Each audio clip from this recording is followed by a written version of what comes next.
Hello again, I'm John Terzak, and today a quick skill lesson on how to make roasted mirepoix, meaning roasted celery, carrots, and onions. So the first question is, why would I do it?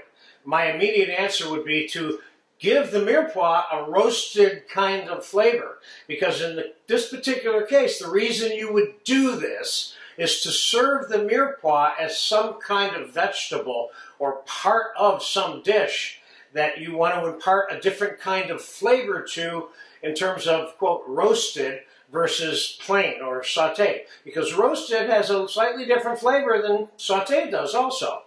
I'm going to keep this really simple, and here's how we're going to do it. This is a time-elapse video, and it's going to take some time.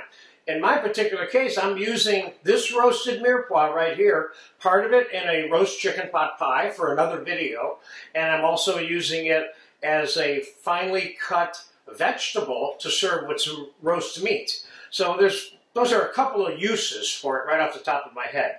But it can be used with added to any kind of stew or ragout, okay? So I'm going to leave the onions in the skins, cut them in half, put them face down on this pan. I'm going to take a little bit of melted whole butter here, because we need something to get the herbs, salt and pepper and so on to stick to this. We're going to be adding a little bit of water to this pan in the beginning and throughout the baking process.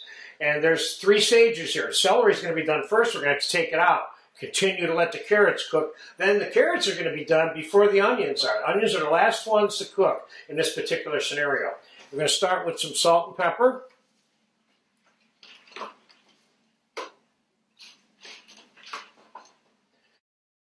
I'm going to put some dried herbs on there. These are optional. I mean, it depends what you want your roasted vegetables to taste like. God forbid I should tell you what your food should taste like, other than good, of course.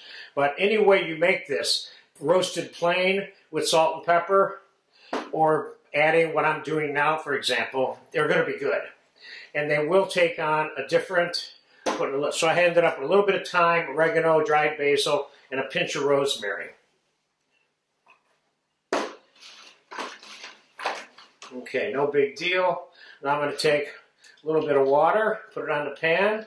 So I want to moisturize them a little bit while they're roasting. I'm going to pop this in a 350-degree oven and let it cook for, in the totality of all 3 of these vegetables, we're probably looking at an hour and a half because of the onions. Celery will probably be out in 30 minutes. Carrots will be out in about an hour. So let's get it in the oven, and I will bring you back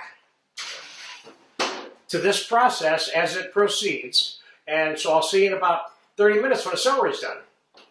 Okay, we fast forwarded here about 45 minutes. And I said the celery would be done in a half an hour, but it wasn't. So it's been about 45 minutes, and let's just take a look at what we got here real quick. It's already looking more like edible. So let's pull the celery off. These carrots, not quite tender enough to eat yet. And in my opinion, the onions could be eaten now, but I want them cooked more. So I'm going to put these back in, and I'll be back in another half an hour. They'll probably both be done at the same time then. And then we'll talk a little bit more about them, and we'll wrap this little skill video up.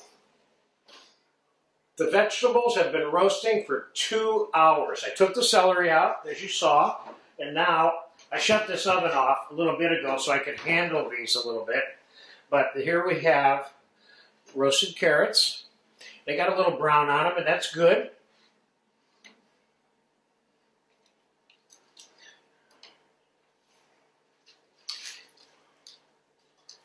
And what I'm going to do is I'm going to, after these cool off, I'm going to take the skins off. As you can see how nice cooked these are inside. This is the ultimate roasted onion, and the skin, of course, like this. It doesn't need a whole lot of added flavors added to it. But I will quickly tell you what my intention is for these particular vegetables, okay? And that will give you an idea as to why this skill video is even here. My intention is to do two things with these vegetables, and they are for other videos that we are making. And the two things are, I'm going to dice some of these up and use them as roasted mirepoix in a roast chicken pot pie. That's one thing I'm doing with these vegetables. And the other thing I'm doing with these vegetables is I'm going to cut and dice them in such a way so that I can use them as a vegetable to serve with a roast rack of lamb, which is another video that we're doing tomorrow. So there you have it, how to roast mirepoix. What you do with it, that's up to you. Can you dice this stuff up and toss it in salad, add it to any stew, ragout that you make, and it will work. So, simple skill video, but I think an important one. I hope you get a chance to make this and eat it.